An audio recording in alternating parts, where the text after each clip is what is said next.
January 1944. A cold morning settles over a prisoner of war camp in the American Midwest. Frost clings to the wire. The barracks are quiet, not from fear, but from routine. Inside, German soldiers sit at long wooden tables. Their uniforms are worn, their boots are neatly placed beneath the benches. An American non-commissioned officer moves down the aisle, placing paper and pencils in front of each man. There is no raised voice, no warning, no guard leaning over a shoulder. The officer pauses only long enough to explain the rules, brief and almost casual. They may write home, they may say what they wish. No censor will read the words before the envelopes are sealed. For men trained under absolute surveillance, the silence is unsettling. Some hesitate, unsure if this is a test. Others stare at the blank page longer than the barbed wire outside the window. The absence of control feels heavier than restraint. This moment is not loud. There are no shouts, no blows, no defiance. Yet something fundamental has shifted. Power has changed shape, and to understand how this quiet scene became possible, the story must step back to a world already at war. By the winter of 1943, the war had entered a new phase.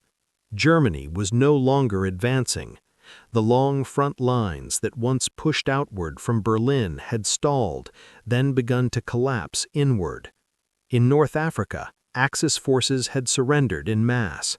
In Italy, Allied troops were climbing north through terrain that favored defenders but no longer guaranteed German control. In the skies over Europe, American bombers appeared daily, methodical and increasingly unstoppable. With defeat came capture. Hundreds of thousands of German soldiers were taken prisoner between 1942 and 1944. Many surrendered in organized formations, ordered to lay down their weapons by officers who understood the strategic reality. Others were captured in confusion, surrounded after weeks of retreat. By the end of the war, more than 3 million German prisoners would be held by the Western Allies. Nearly 370,000 of them would be transported across the Atlantic to the United States. For most, captivity was expected to be brutal. German military culture had long equated capture with dishonor. Nazi doctrine reinforced this belief, portraying Allied forces as vindictive, racially hostile, and eager to humiliate defeated enemies. Training manuals warned soldiers that surrender meant abuse, forced labor, or worse. Propaganda films depicted enemy prison camps as places of starvation and arbitrary punishment. Few German soldiers had any reason to doubt this narrative. Reports from the Eastern Front, where prisoners often did not survive, gave the fear a foundation in reality. What awaited them in American hands contradicted everything they had been told. The United States entered the war with a specific institutional mindset. Unlike Germany, which viewed prisoners as expendable labor or political tools, the U.S. Army framed captivity as a controlled administrative condition. Prisoners were assets to be managed, not enemies to be punished. This philosophy was not born of idealism alone. It was grounded in doctrine, law, and calculation. The United States was a signatory to the 1929 Geneva Convention relative to the treatment of prisoners of war. The document laid out clear obligations: adequate food, shelter, medical care, protection from violence, and the right to correspond with families. These standards were not optional. They were integrated into military training, camp design, and command responsibility. Violations were considered failures of discipline, not expressions of toughness. American planners also understood something more subtle. How prisoners were treated would shape enemy behavior on the battlefield. Humane treatment encouraged surrender. It reduced the likelihood of desperate resistance. It undermined propaganda that portrayed Americans as savages. Restraint, when applied consistently, could become a weapon. This approach stood in sharp contrast to the German system. Within the Wehrmacht, discipline was enforced through constant supervision. Mail was censored, speech was monitored. Informal authority networks policed behavior even among peers. Fear of denunciation was woven into daily life. Control was continuous, visible, and deliberate. When German prisoners began arriving in Allied camps, they brought this internalized surveillance with them. The journey itself reinforced their expectations. Captured soldiers were marched, transported by rail, held in temporary enclosures. They were searched, identified, registered. Their personal effects were catalogued. Everything about the process felt familiar. Order imposed by authority.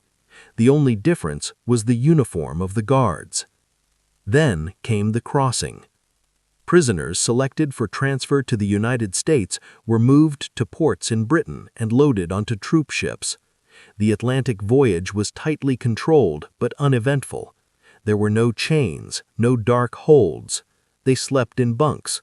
They were fed regularly. The monotony was broken only by speculation. Rumors circulated in the holds about what awaited them on the other side. Some expected plantations, others expected mines. A few believed they would never be heard from again. When the ships docked, they were met not by shouting crowds, but by military trucks and routine processing. Camps had already been constructed across the American interior, far from coastlines and industrial centers. The locations were chosen for security, climate, and logistics. Texas, Oklahoma, Kansas, Nebraska, Michigan. The landscape was unfamiliar, wide, and quiet. For many prisoners, the shock did not come from mistreatment. It came from the absence of it. They were issued camp regulations written in clear language. They were told when to eat, when to work, when to sleep. But they were also told what rights they retained: the right to worship, the right to medical care, the right to send and receive mail. Mail, however, came with an assumption. Every German prisoner assumed it would be censored. In Germany, letters from the front were read, blacked out, sometimes withheld.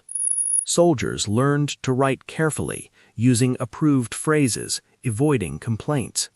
Families learned to read between the lines. This mutual understanding was part of survival. It was inconceivable that an enemy would permit anything less. So when camp officials announced that prisoners would be allowed to write home without direct supervision, the statement did not register as a kindness, it registered as a trap.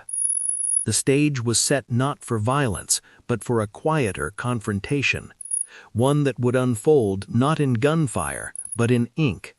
And that confrontation would begin inside the camps themselves. The American prisoner of war camp system was designed long before the first German soldiers arrived. It was built on manuals, logistics tables, and legal obligations, rather than improvisation.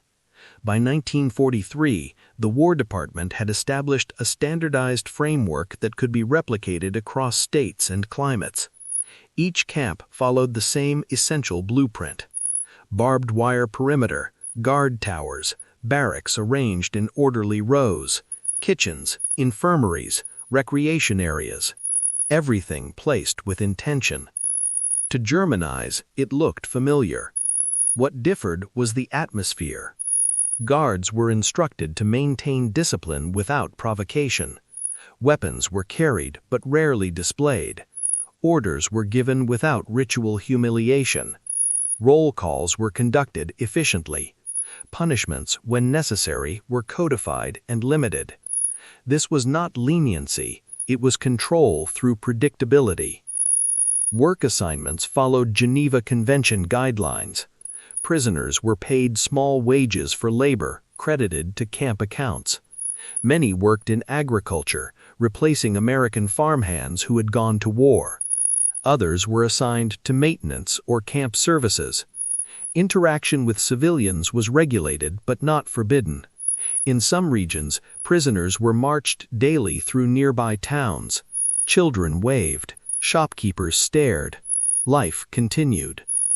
For German soldiers conditioned to view captors as enemies without restraint, the normalcy was destabilizing. Mail was one of the most tightly regulated aspects of prisoner life in most armies. Information flowed outward and therefore had to be controlled. German prisoners expected their letters to be read line by line.